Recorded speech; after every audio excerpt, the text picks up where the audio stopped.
Okay, good afternoon, everybody. A very, very warm welcome to today's TCM webinar, concentrating and focusing on the benefits of an amazing process called mediation.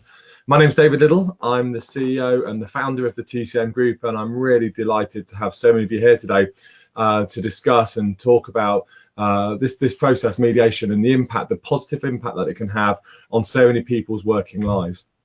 We're also going to concentrate today on the benefits of mediation, not just for those people involved in a conflict or a dispute in a team or a depot or somewhere within your organisation. We're also going to be focusing on some of the wider benefits of mediation, and we'll look at the impact that mediation is having for some of our customers around areas of employee engagement, creating high-performing teams, improving productivity, reducing stress, enhancing well-being, the health of the people involved. It's such a powerful process, and one of the reasons that we run these webinars is because we are obviously passionate about mediation, but it still seems that mediation's mired in mystery. You know, there still seems to be a lot of misunderstandings about mediation, and when we talk to people, they still confuse what we're doing with as a bit of medication. They might think we're a doctor who's about to prescribe some drugs for them. Or they may think we're going to do a bit of meditation, a bit of deep breathing. Of course, that might not be a bad thing, but there seems to be a little bit of confusion sometimes. So we're really trying at TCM to raise the profile of mediation, shine a light on what happens in the room, and describe the benefits. So today's webinar is really all about that. How can we accentuate and promote the benefits of mediation? There's me. You should be able to see me. Hopefully you can see me as well on the webcam. So that's me. I'm David Little. A little bit about myself. Well, I'll tell you a little bit more about myself in a moment, but a bit about the webinar first. So it'll be 45 minutes, I reckon. We'll be having the conversation. Hopefully I can answer questions that you might have along the way. So if you have got any questions that you want to ask me about mediation or how to secure a commitment to mediation from the parties, or getting managers to buy into mediation, anything that you'd like to check in with me, any challenges that you're facing, please do use the questions box on the module in front of you. You can simply write your question in there, and at certain points I will just pause for breath. I will check into the questions box and see if there's anything that you're asking, and I'd be delighted to ask them and try and answer them. If they're too difficult, I might have to come back to you, but don't worry.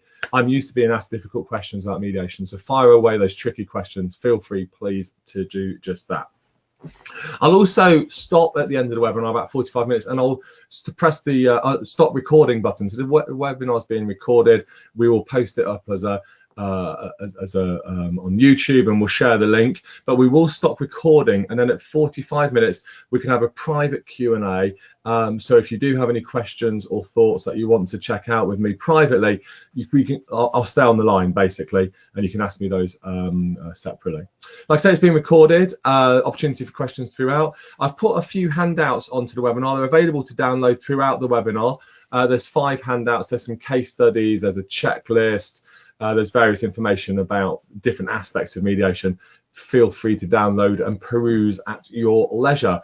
We'll also send you, again, more documents and links to documents after the webinar. For those of you who've listened to me speak before, you'll know that I'm a passionate advocate of mediation, not just in terms of helping the parties resolve disputes, but building mediation principles into the culture and the philosophy of the organisation. And again, I'm sure you'd have heard me talk about the pernicious, corrosive and damaging traditional grievance, bullying and harassment procedures, as I call them, the GBH policies, because that's pretty much what we do to people when they get into conflict. So TCM's produced and very happy to share a copy of an alternative grievance procedure, a resolution policy. If you're interested in having a copy of the resolution policy, please do let me know. But it's lunchtime. I hope that you find it useful. Please sit back, relax, enjoy, and I hope that this will answer any of those questions that you might have about mediation and how it works. Okay, so me, it's about a little bit about myself. So I'm a mediator. If you cut me in half, I often say, please don't cut me in half for obvious reasons. But if you did cut me in half, you would find that I have a mediator running through. I'm a career mediator. I did my degree in community and race relations back in the late 80s, early 90s, which seems like a horrendously long time ago. And then I went to work in Leicester in the East Midlands and set up one of the first neighbourhood and community mediation programmes here in the UK. I ran the charity for 8 years, I specialised in mediation and community disputes. I went to work in schools, helping young people to be trained as mediators, and little pint-sized mediators, but they were amazing, absolutely fantastic. Work mediating in the playground and in the classroom, and tackling bullying issues in schools. And also worked in the area of restorative justice, facilitating and mediating between victims and offenders. So it was a really exciting time to be a mediator, very new. And around about 99, 2000, I did an MBA. I was invited to set up mediation schemes in London, 2 London boroughs, and also for a large government department. And on the back of that, I established my company TCM, which stands for Total Conflict Management. It's very much about building integrated and holistic systems for resolving disputes. So 2001, been doing this now for a long time, embedded mediation programs and set up mediation schemes in a wide array of organizations, big and small, private, public, not-for-profit, international, you name it, we've been there. Embedding mediation. I've got an amazing team at TCM of full-timers and consultants who go out and do the really hard work, the tough work of making it all come to life. We've been recognised in many different ways. Accreditations, we've got an accolade this year in the National Mediation Awards. We won Best Mediation Provider 2018. I've mentioned the resolution policy already. That's been an important part of the TCM offer, moving us away from purely mediating, but actually trying to create mediation-friendly systems. I will talk more about how to create a mediation-friendly culture and the benefits of that. We provide training for managers and leaders in mediation skills. You already employ, your organisation already has the best mediators it could ever hope to have. And I'll just say this for now, it's not me. I'm not the best mediator your company could have. You already employ them. You work with them. You see them every day. It's you. You are the best mediators your organisation has, your managers, your leaders, your HR professionals, your ER teams, your unions. And I'm a real advocate and support and really trying to help organisations to unlock that inner diplomat within their people and create the conditions whereby mediation becomes a normal and mainstream activity delivered not by parachuting in a UN peacekeeping force whenever the battle lines become drawn, but actually it becomes part of the vernacular and the language of the modern manager and the progressive HR professional. Again, if you've heard me speak, you'll know a real advocate of unlocking that inner diplomacy, that inner mediation. And last year I had a book published by the CIPD and Kogan Page entitled Managing Conflict. And so if you're interested in reading more and finding more about our approach, and it's pretty much everything I ever learned about conflict in a text, it's there. And I've just been commissioned to write an additional another book as well. So I am very excited about that. But the Managing Conflict has been receiving very positive reviews. And if you've been reading it, I hope you've been enjoying it. So just again, a little bit more about us. It's useful, I think, to know how we work. So our approach is very much a sort of whole systems approach. And we talk about the 6 C's of TCM. And it's about helping organisations manage conflict and change effectively, building collaboration, creating mediation, person-centred, values-based cultures within their organisation, embedding a sense of community and common purpose within organisations, and unblocking communication and creating effective lines of communication. So that's what TCM does. It manages the six C's, and we really do it by helping organisations to bring their values to life, embedding their values through their HR processes, the ER systems, through their management behaviours and management capabilities. And that's it in a nutshell.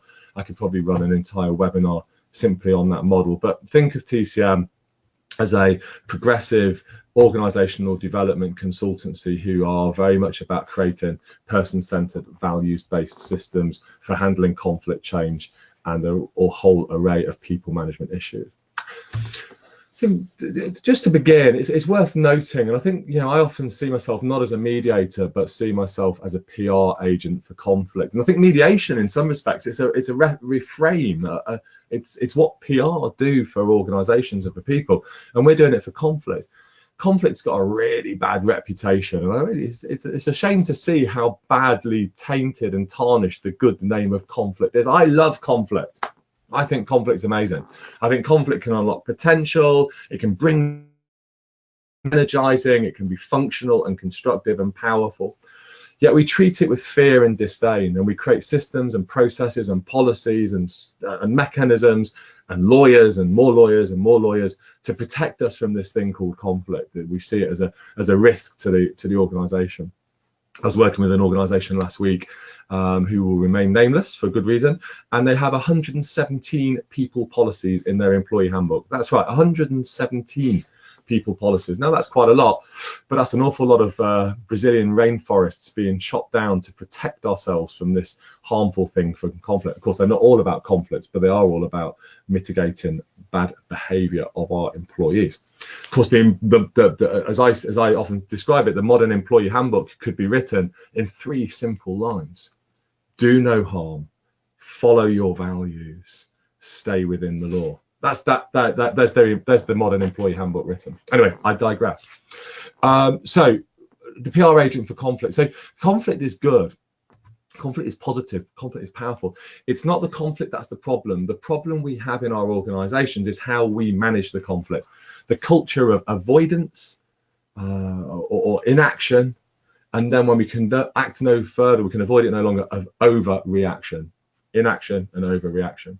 And mediation is about a form of action, doing something positive, doing something constructive, bringing the parties together to have a dialogue. So think about mediation and constructive conflict management as being that nice, healthy Mediterranean diet. Olive oil, it's good for us, it's relaxing, it's constructive, it's promoting dialogue, it's happy, it's healthy, it's engaging, it promotes an open mind. Conversely, all of the stuff that I'm sure you're dealing with, those grievances and complaints and those kind of conflicts, which are stuck and dreadful and stressful and horrible and causing people to have sleepless nights and the worst. That's I don't know if butter's a good analogy. I love a bit of butter, but think lard. Think the really unhealthy, horrible, saturated fat that clogs up our arteries and generally is not good for our health. And that's the kind of conflict we say. So mediation, I've never really described it as this way before, but it's, it feels to me that mediation is about bringing a little bit of Mediterranean diet into the modern organization, and that's got to be good for all of us. So mediation is now widely recognized as management and HR practice. When I used to go out in the early 90s and since, you walk into a room and you could see people's eyes roll. Oh, hello, here comes the PC brigade. And that's what someone actually said to me when I walked into a conference to speak. They described me as the PC brigade. People's eyes might roll. They might think it's a bit of soft and fluffy and pink and cuddly. And of course, those of you, and I know a number of you on the webinar are mediators, you will agree, I'm sure, and hopefully be nodding furiously with me when I say this, that mediation ain't the soft option. Nothing is tougher, nothing is harder than sitting down and facing the individual who's been affected by your behaviour. Going on through a formal process is a complete abrogation of responsibility. It abrogates responsibility for the resolution to someone else in the organisation called an HR professional. Mediation puts people directly in the room to have a conversation with each other and learn and understand and gain insight. Wow, no wonder it's gaining traction. There's also a recognition that the cost of conflict is great for organisations, increasingly recognising it's not just the bottom line cost, and that can be great, it can be significant, but also the cost in terms of engagement, in terms of productivity, and in terms of performance. And whilst the industrial strategy made for interesting reading if you've sat down and read it, it's a real shame to me that in our post-Brexit world, the UK's industrial strategy doesn't really reference how resolving issues in the workplace can unlock the potential, the brilliance of our people and unlock their productivity and performance, because that's what happens in a mediation environment. We unlock their inner brilliance and we get them back to work feeling happier and more engaged. So mediation should underpin all of your efforts, whether it's in your people strategy, your HR strategy, your organizational objectives. It should be underpinning your focus on employee engagement, creating a happy and healthy organization, driving performance, enhancing productivity, and enhancing and improving your customer experience. Mediation can and does support all of those different thematic issues. And so mediation is an integral part of a values-based and person-centered culture, and organizations are moving towards that, more away from that procedural and adversarial system towards a person-centered values-based culture, and mediation plays a critical role in that. Of course, back over 10 years ago, the Gibbons review of the then statutory dispute resolution systems that led to the repeal of those systems, and we saw the new ACAS guide being promoted. I think ACAS won't mind me saying this when I feel it's little woefully inadequate to simply reference mediation in the foreword of the ACAS guide, and that's pretty much the extent of public policy in the last 10 years, as ACAS mentioned the word in a foreword of a document. But nonetheless, we are mediators. We look on the bright side of life. We are positive, and we can see that the ACAS code did and continues to open up options for mediation and promoting mediation. Yes, privately, if I was speaking to ACAS and to the government, I might be saying you could be doing a little bit more to promote mediation, but don't tell them I said that. And mediation can be delivered internally or externally by external mediators. And of course, many different organisations have access to in-house mediators, but some prefer to use external mediators. And again, there's no right or wrong. There's no absolutes about mediation. So that's a little bit of the context.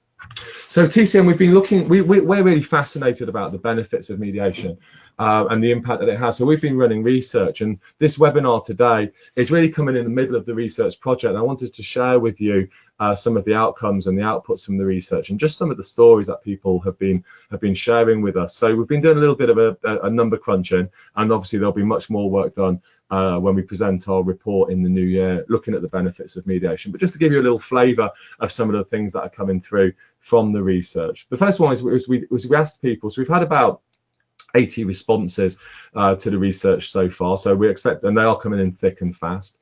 So they come from HR professionals, managers, and also mediators. So we asked, what issues are being referred to mediation? This is just a little bit of a sense of the kind of issues that people are coming through to mediation. So performance management is a big issue, and that doesn't surprise me. We see a lot of cases coming through for performance management where an individual feels they're being micromanaged or bullied by the manager. The manager just wants them to improve their behaviour, but perhaps isn't finding the right words to have that difficult conversation. We're seeing cases coming through, less so here, but we're seeing a real increase, certainly following the Me Too and Time's Up campaigns, a trend towards the use of mediation in the more serious cases, bullying, harassment, discrimination. And I personally mediate in some complex cases of bullying, harassment and discrimination, and are establishing restorative justice, facilitation and mediation programs to do that. We're seeing mediation used increasingly as part of transformation processes, and TCM, we're frequently asked to support organisations going through mergers and acquisitions, to support the cultural integration of two organisations. But we are seeing in-house mediators, and we recommend change agents and transformation programs mobilise mediation resource to support the aftermath of a change process, or better still, to support it before, during and after. So change and conflict are two sides of the same coin. So putting mediation on standby, mediators on standby, can really help to nip issues in the bud before they become a barrier or become toxic within the change process. So clearly the personality clash, the relationship breakdown, the classic breakdown of trust, communication, respect, where common sense has just done a flying leap out of the nearest open window. We know those stuff. We know that, we recognise it. Mediation is very, very well placed for resolving those issues, and you'll hear some of the stories of people who've been through mediation or access mediation. Then there's this kind of wide area of other, and that can be anything from team disputes and team conflicts, issues and over resourcing within the workplace. Again, a wide array of issues that might come out of performance or other compliance conversations. So mediation is being used in an increasingly wide range and diverse area of organizations. So if there was a perception that mediation was simply there for the easy cases, and that it was only there for the personality spat, then that wouldn't be accurate. Mediation works in the toughest cases. If you've got someone off work who's been out of your workplace for the last 2 years and you're scratching your head on how to return them to work, mediation can help. If you're facing people coming to you saying they're being bullied by their manager, mediation can help. If you have a team or a group of 50 people and they feel like they're in a complete meltdown and you do not know where to start, mediation can help. If you're talking to another organization about integrating, maybe developing a partnership, you might work in the public sector building a partnership, or in the private sector a merger, mediation can help. So this is feedback from an in-house mediator. This is again from the research. I think this is really powerful. This kind of reflected a lot of the feedback we're receiving, but I thought this comment seemed to sum it up very nicely. Toxic environment is one where people don't feel safe, can lead to individuals questioning their every move and not enjoying coming to work as a result. In the survey, it was clear that the levels of stress caused by conflict were great. And anecdotally, I was speaking to someone who described when she wakes up in the morning and she thinks about going to work, she is physically sick when she thinks about going into work. So mediation can increase engagement and productivity exponentially by removing the conflict. So that's a quote that came through the survey from an in-house mediator, a really powerful story from her of what mediation can do. So let's look at what is mediation, and then I'll go into the benefits. Again, if you are a mediator or if you're TCM trained, you're probably going to recognize some of this stuff, but nonetheless, I'd like to just go through mediation and just sort of map out the process so you can see what mediation looks like. So our model at mediation is called the FAIR model: facilitate, appreciate, innovate, resolve. It takes a day. Our approach takes one full day. There are variations on a theme. If I'm working with 50 parties, which I am at the moment, yes, that's several days of meetings and mini meetings and preparation meetings, scoping meetings. So yes, it can be extended. And if you're a manager and you wanted to bring 2 people around the table, okay, that might be half an hour. So it doesn't have to be a full day, but the model that we offer tends to be over the day in perhaps the more difficult cases. And of course, every good conversation starts with listening. So the mediation process is an exercise in giving the other person a jolly good listening to. And one of the real benefits of mediation is we do not listen to people. We think we're listening to them. We might think we're hearing what they're saying. But when I mediate and I say to the parties at the end of the day, how was that for you? How did that go? How did you feel the mediation went? They turn to me and say, David, you listen to me. I said, well, I can't have listened to you, the only person who's listened to you. This has been going on for 6 months, and you've got managers and HR professionals and unions. They said, you're the first person who's really listened to me, who's heard me without judging me, without evaluating me, without blaming, without tutting. So one of the things that mediation does is it creates a space for people to feel heard, and that is incredibly powerful. And it's a really important part of the process. And if there's one thing I'd like to have on my headstone, if I could, and not, so far we talked about cutting me in half on my headstone. I don't know what I'm thinking about today, but nonetheless, if I had it on my headstone, it would be that I helped people listen better. That's what I would like to think I've done, because for me, it's at the heart of conflict resolution. Maybe sprinkle a bit of empathy in there. Okay, there are a few other things, but at the end of the day, I've never met anyone described as a bully.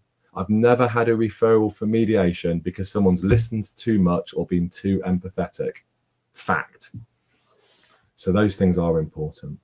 So mediation is a non-adversarial way of resolving difficult situations, and I've already sort of set what those out are. This is the sort of tripartite definition of mediation as I describe it. It's a mindset, it's a way of thinking. Do I think like a mediator or do I think like a boxer?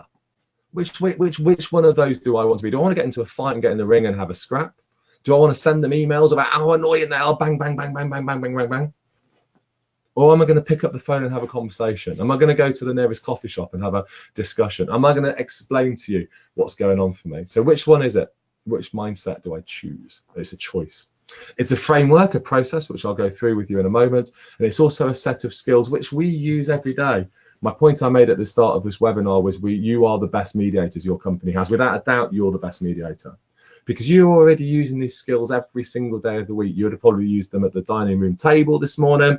You might have used them when your next door neighbor had a loud party. You use them in the workplace on dealing with difficult issues of one kind or another. So what we want to do is unlock those skills: listening, negotiation, facilitation, reframing skills. But you possess them already, but we lose them when we get locked into conflict.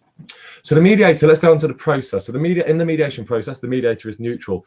That doesn't mean they have to be completely outside the organization. It's someone who's not directly involved in the relationship and doesn't have a direct interest in the relationship.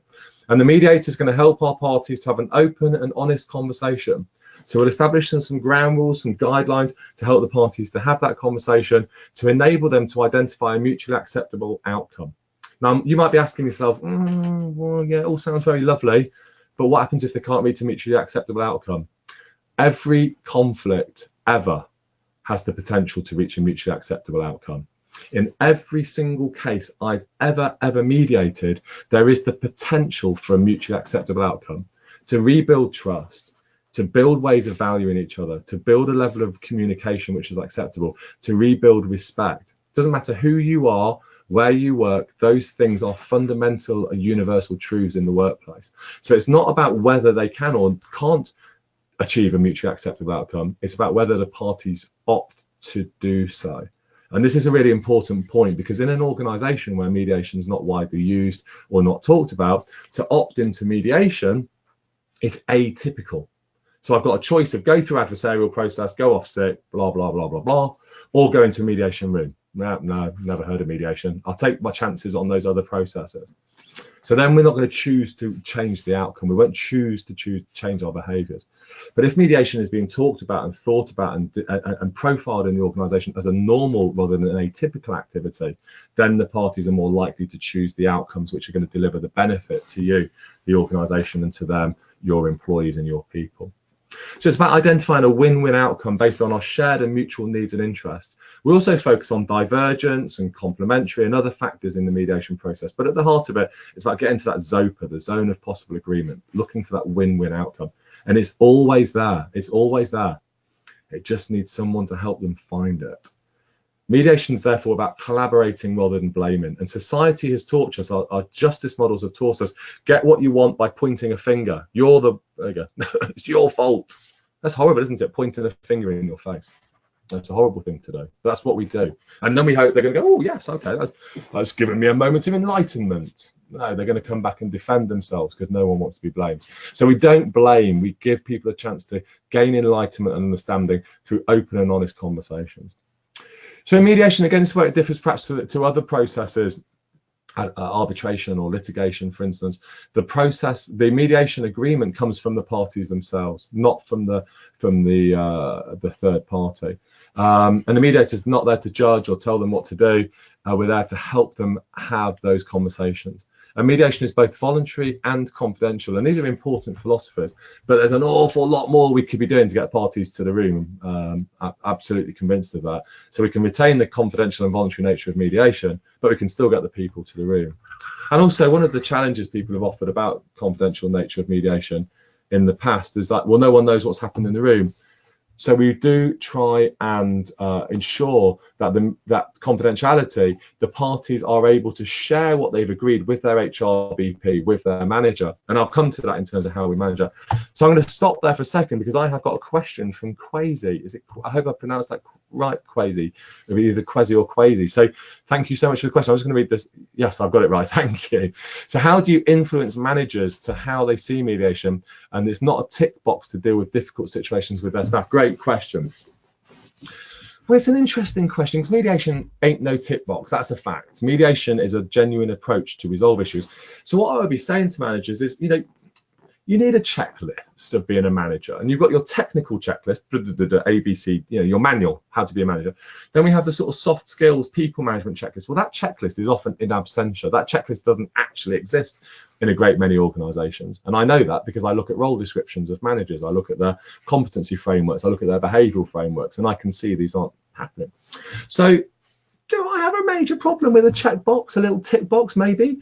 Be compassionate, open up dialogue, be empathetic, give your staff a jolly good listening to, tick, tick, tick, tick, tick. I'm not so sure I'm too concerned about the notion of a tick box. If the tick box is driving the behaviours, which are aligning the behaviours to your values and your stated objectives, then maybe our managers should be having a tick box where they can say, yes, I will apply these skills. But I also understand the question in terms of it's a pejorative of a tick box. And I think ultimately mediation isn't a tick box, because when you're in the room talking freely, not being interrupted and hindered by the conflict and the negative emotion and the adrenaline and the cortisol that's running through our bodies, that's all kind of seeping away, then people have a very powerful conversation, and it moves from a tick box to an actual experience, a real experience, a powerful, transformative experience. And it's in that moment, and it's in the moment of the mediation, that people can really start to gain real insight and understanding and choose to change their behaviours going forward. So it might start as a tick box, Quasi, and it might start as, do this, do this, do this, don't do this, don't do this, don't do this. But I think it very quickly moves to something else. Shami, thank you. I hope again, I hope I've got that pronunciation right, Shami. So you've asked about qualifications. I'm going to come to this, and I will come to the questions in relation to training. So thank you very much for the question. The question was just in terms of whether or not you need to be qualified to be a mediator. In fact, my instinct was to try and answer the question. No, I know I'm going to come to this in my presentation. So now I will come to that, Shami. Leave that one with me, please, if you would. Okay, let's just have a look at the mediation process. So let's meet two parties in a dispute. I hope that you enjoy this. It's quite good fun. So Ken and Susan. So they both work for the business development team in their organisation. It doesn't matter what organisation it is, but they're both in the business development team. Susan used to report to Bill. She loved Bill. He'd been around for about, goodness knows, 200 years probably. No one knows. And he, if there was a problem, they went to the pub, they sorted it out, but there were never really problems. Bill just let Susan get on with the job. Susan loved it. Very laissez-faire approach to management. He was there if she needed him. She really liked Bill. Well, Bill one day vanished. No one knows what happened to Bill, but one day he was there, the next day he wasn't there. But we did see Ken appear as the new manager of the business development team. Ken is a systematic, strategic thinker. He wants to know what's going on in his team. He expects people to be feeding into him. He expects to be eyes on, and when there's a problem, he expects to be hands on also. So he is very involved. He wants to see lines of communication, lines of reporting, people aligning their objectives to their behavior, so on and so forth. So Ken has got a very different approach to Bill. He ain't Bill. And Susan knows this. So Susan's feeling very kind of vulnerable and under attack. She perceives the behavior as micromanaging. She sees Ken as a bully. And so her communication with Ken breaks down. She's not being open with him. She's not responding to his requests for information. So Ken's a smart guy. He does what Ken does. Susan, office now, thank you. So she already feels she's on the back foot. So Susan walks into the office and Ken sets that message. Susan, what's going on here? Why don't you receive the feedback from me? Why are you blocking me? What's the problem? How dare you drag me into your office like a naughty schoolgirl? I've got no problems with you, Ken. It's you. You've got the problems. You micromanage me. You breathe down my neck. You don't trust me. You don't value me. Bill didn't have these problems. Go through all my records with Bill. There were no problems with Bill. Susan, I think this is very much a demonstration of the kind of behavior right now playing out in front of me that I'm finding so challenging. And of course, at this point, Susan uses her democratic right to stand up and exit stage right to get out of this situation and get away from this monster. Oh dear, we have a situation. So Michelle, for those of you in HR, you know you'll have your hiding places. And you know every employee knows exactly where those hiding places are. So Susan, we don't know how she's done it, but she's found Michelle having her cup of coffee. And she approaches Michelle and she is furious. Who is this person? He's a bully. He's just dragged me into his office. He's undermining me. He's betraying me. He's letting me down. He's micromanaging me. He's all of the worst things you could expect a manager. What have you done bringing him into the organisation? So thankfully, Michelle is skilled enough to de-escalate some of those strong feelings, to listen carefully to Susan and explain to Susan that, yes, we as an organisation, we've embraced mediation and we want to try and help you and can find some satisfaction and comfort through mediation. So Michelle will give Susan some information, some literature and documents about mediation, and she will also explain that a mediator will contact her to explain what the process is. So the mediator will be brought quite quickly in. Michelle will also go and speak to Ken and say, look, you've just been through your induction program. We knew this was going to be tough. We knew you were going to be bringing some changes in. We know that was going to have a little bit of pushback. Well, we've received that bit of pushback. We're very clear as an employer. We want to resolve this constructively and collaboratively through mediation. And Ken's like, okay, I don't think it's looking too clever for us at the moment, but I'm going to give it a go. And what Michelle does is she gets the parties to this wonderful thing called the golden grunt. I love the golden grunt. There's various sound effects in mediation. I'll give it a go. I'll give it a go. They're not going to wave their arms in the air and say, fantastic, mediation's around. This is the best thing I've ever done. We have to be realistic. But I'll give it a go is good enough. So at this point, we're going to bring Claire in. Claire's a mediator. She happens to be external, but she could be internal. This process is the same. So Claire is there as a neutral, impartial third party to help bring the parties together. She will speak to both of the parties by phone, not for a long time. And in the phone call, she will go through a series of questions with the parties to elicit their emotional, psychological needs, their structural needs in relation to the process, and their substantive needs in relation to the relationship. So there are different layers of need that Claire will be listening to, and in so doing, helping to affirm that she is there to hear and listen, and also using needs-based, future-focused questioning. So very much drawing on appreciative inquiry, unconditional positive regard as part of building a rapport with the party. So our approach is very different than the grievance process. It's already started based on what it is that they need and how can we help them to achieve it. So the morning of mediation process, Claire meets both Susan and Ken separately for an hour. And in that meeting, she's going to listen to the issues, the challenges, the concerns, the emotions, and she's going to get a really good view of the past and the present in that meeting. Once she's had that first meeting, Claire will have a second meeting. I think this is quite unique to TCM. Well, I don't think it's quite unique. It is unique to the FAIR model. It's a very important stage. It's a coaching meeting, and it's focusing on the future. So we've done past, we've done present, we're now doing future. But don't think about the future as being days, weeks, or months off. It's you are about to meet each other in probably one of the most difficult meetings that you might have ever had. What do you want to say? How would you like to say it? What do you think the other person might say? How do you think they might be feeling right now? So we can actually then help the parties to frame what they want to say in a very powerful way. We don't censure them or censor them, but we do help them to frame their statement and their thoughts in a way that could be heard by the other party. So we now have a lunch break. This is where, this is it. This is the magic of mediation. This is where it all starts to come to life. We've had the individual meetings, and now we bring them together. Wow. They are there. Woo. They're nervous. They're feeling a little bit anxious. Trust me, they are feeling this now. They're in that room and they're thinking there's probably about 1,500 different places they prefer to be than sat there in that room right now. And we know that. We're conscious of that. So we create some ground rules and some guidelines to help the parties to feel safe, to feel secure. So we ask them to be, to be open and to be honest. We stress the importance of the confidential nature of the meeting to allow them to be open and honest. We ask them to listen to each other, to try not to interrupt each other. We can't make that an absolute forced rule, but to just be mindful of allowing people to finish their sentences. So we restate the psychological contract in the room. So if you're interested in psychology and these different aspects, I'm giving you a few sort of thoughts about some of the theoretical models that underpin our work. We are restating the psychological contract here. So it's a new and transformed or emergent form of a psychological contract. Once we've done that, we ask the parties to turn to each other and we say to Ken, would you please set out to Susan why you're here at mediation? And we ask him to speak to her and Susan not to interrupt while Ken's speaking. We'll ask some really powerful questions once Ken's spoken to unlock more detail in relation to the narrative and get a wider view so Susan can hear it. Once Ken has spoken, we'll switch. Ken will then have his opportunity. Susan will have his opportunity. Susan will have her opportunity to speak, and Ken to listen.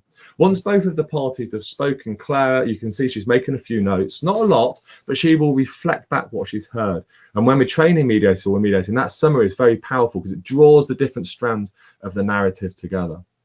Once we've summarised back, we take a seat back. We actually literally push our seat back an inch or two because now we're going to hand over to the parties and they're going to have an exchange. Not just an exchange between them. And that exchange allows them to talk and listen, ask questions, clarify, check in, gain understanding. And the mediator's role is very much a facilitative role here. We might speed it up or slow it down. We might pose some questions. We might park things that have become very entrenched and intransigent. We deal with on-pass. Oh, wow, it's such an exciting thing to be doing, to be in that room. But in essence, the best mediation is done when we're doing a lot of that. So we're helping the parties to have the conversation. And again, it's a very powerful conversation, but very, very effective. And then the frame of reference in the meeting changes from what happened yesterday to where are you now to what have you learned about what happened yesterday to help you foster a new relationship going forward. And our questioning moves into that needs-based model of questioning, not what do you want. By the way, if for those of you who ask the parties what they want at grievances and complaints, could I just please ask you to stop asking that question? What do you want is the worst question to ask somebody. Because all they say is, I want them to be hung, drawn, quartered, or whatever the modern version of being hung, drawn, quartered is. What do you need? That's the question. I need to be heard, valued, respected. I need to be trusted, to get on and do my job. But yeah, but I need you to trust me as a manager that I'm not out to get you. So what I might say as a mediator, well, I hear you say you both need trust in the relationship. How will you, have you discussed this before? Clearly not. Now you both know trust is so important to you. How can you both go out of this room today and start to build the trust that you need, that you so clearly both of you need in that relationship? And that's just one example. We build solutions, we create gaps, we build solutions in the gaps based on the parties' needs. And then they begin to reach an agreement. And the mediator's role here is to sort of formulate and structure that agreement as they begin to conclude the process. So we start to solve those problems. Well, they solve the problems. We build those into an action plan. We then test the action plan. We resilience test it. We build resilience clauses in. We also ask the parties to describe who might need to support them going forward. They might give each other a handshake. Not unusual if they've not worked with each other before, but so often where the parties' relationship is broken down, they get up and give each other a great big bear hug. The mediation has a long tail to it. We stay in touch with the parties for 12 months after mediations conclude, because there are 3 letters that are going to get in the way of Ken and Susan having a good relationship going forward. It's business as usual, BAU. We love those words, but we're scared to death of them as well. Business as usual can knock them right off track. So when business as usual kicks in, which will kick in from first thing tomorrow morning, we provide a backstop. And we've been using the term backstop for a long time, but clearly it's a very controversial word at the moment. But we provide a backstop for the parties if they need one. I don't know if it's a hard or a soft backstop, but we do provide a backstop if they need someone at the end of it. So, and we stay in touch with the parties for a full year after mediation concludes. So we're there if things begin to unravel. So mediation is voluntary, as I've said, it's confidential, it's all of those amazing things. And mediation really does work, as I'll share with you. But the mediator, as I've explained there, is impartial. We're creating the conditions for the parties are doing all the heavy lifting. And it's you and I. Just because I happen to be running a mediation company doesn't make me any better a mediator than you. So let me have a quick look at my questions pane. Hi, David. We'll be able to get the copies of the presentation, please. Amy, I can confirm that is indeed possible. I'll make sure those are sent across to you after the session. How often do you find, this is Stuart. How often do you, oh, thank you, Amy, you're welcome. Stuart, how often do you find the understanding of HR policy and procedures being the conflict requiring mediation between individuals? All the time. We have we wrap people up in process and then we go and get a bucket of cortisol and tip it over their head. That's what processes do.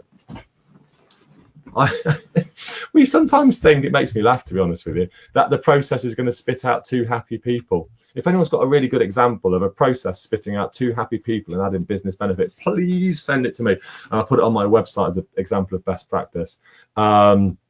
It's just not possible. Sonia as well. Yeah, thank you. Sonia, is it possible to send a presentation? Yes, I will get that presentation across to you, but I'm conscious I need to crack on with this as well. So just looking at some of the benefits, you know, you'd have probably inferred from the presentation I just gave of the case of the benefit, and I'm sure you could draw some of these conclusions yourself, but it's about building adult to adult conflict, dialogue and conflict to the next.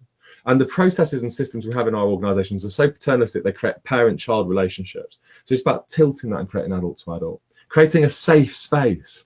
People are fearful. So how do we create a safe space? Allow those strong feelings to be word, the F word. Why is conflict so effing hard? Because of the feelings. And by the way, I wasn't swearing there. It's the F word. How do you feel?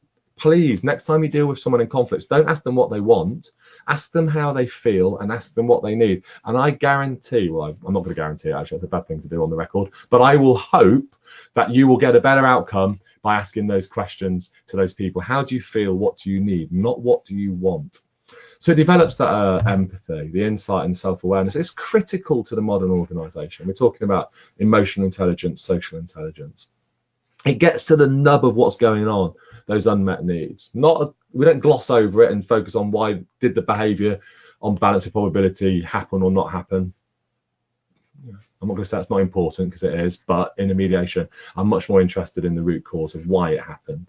So it builds up the relationship based on interests and needs, and it builds resilience in the relationship. I know it's a much used word, resilience, and again, I'm conscious of jargon, but it really does. They are more resilient.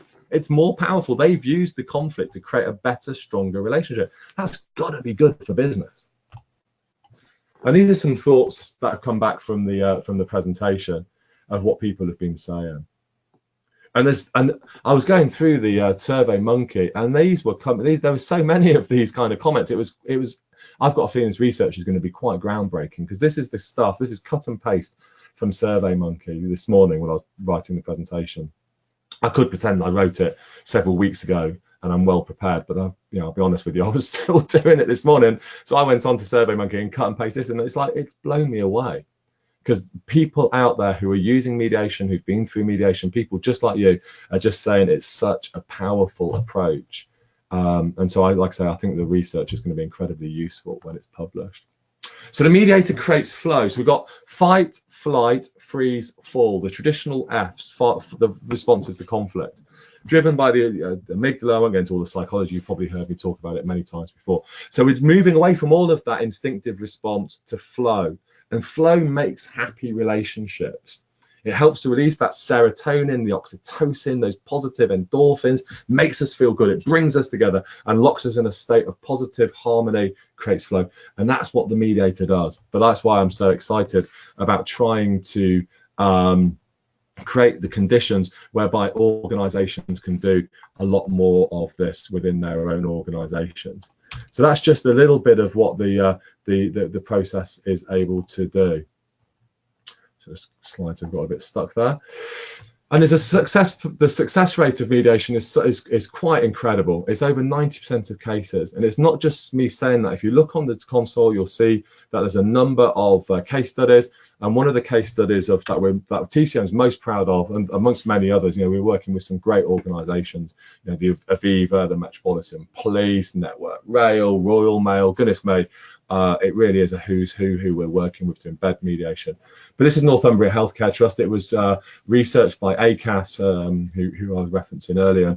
I'm a big fan of ACAS. They do a really important role, and I salute the work that they do at ACAS, and in particular, as well as promoting dispute resolution, also creating really good quality research. And this was a paper that was printed and created about some work that I did and my team did in Northumbria Healthcare NHS Trust.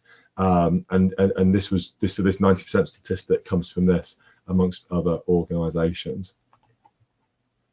So maybe you went over that too quickly. But one of the things that's really quite incredible and quite impressive about this is this particular trust was in one of the lower quartile for bullying and harassment in the NHS. And I think since 2014, pretty much since 2014, they've been at the top of the tree in relation to the lowest number of cases. And that's because they introduced systemically an integrated approach for mediation. And I do advocate that. Mediation is great on an as and when, but actually really integrating it and creating a mediation friendly culture is powerful.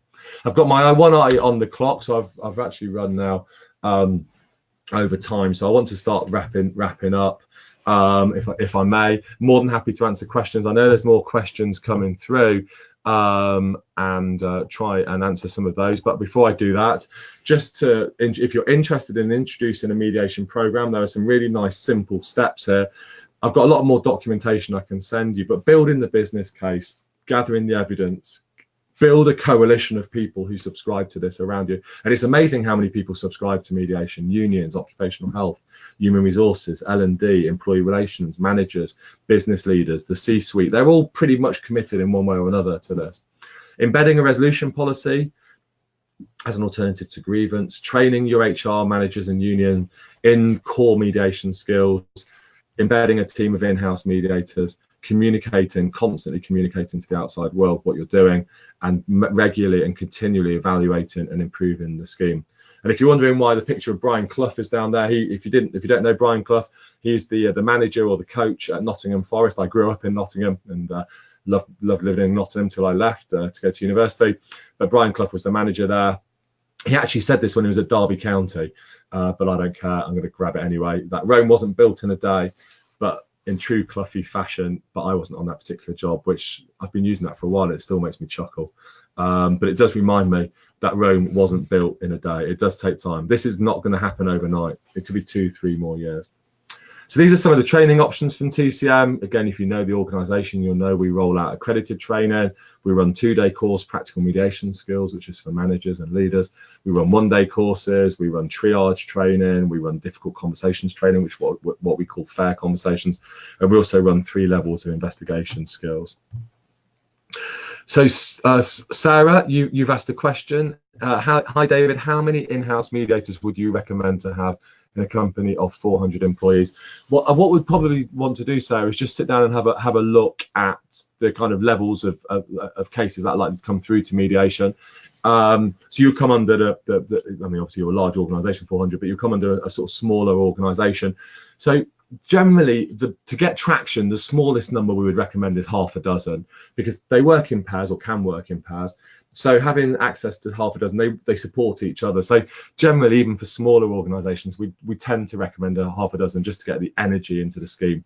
Then you go from half a dozen to 8 to 12, and then of course after that, multiples thereafter. But I would probably, you know, without knowing much more than just headcount, I'd probably say half a dozen, because that would be the lowest I would recommend having. But more than happy to talk offline, Sarah, about how you could get to a number. So again, there's a really nice quote here from a mediator. I'll let you read that, and you know, it sets out for me really clearly what the benefits are of mediation and how it can work in the organisation's context.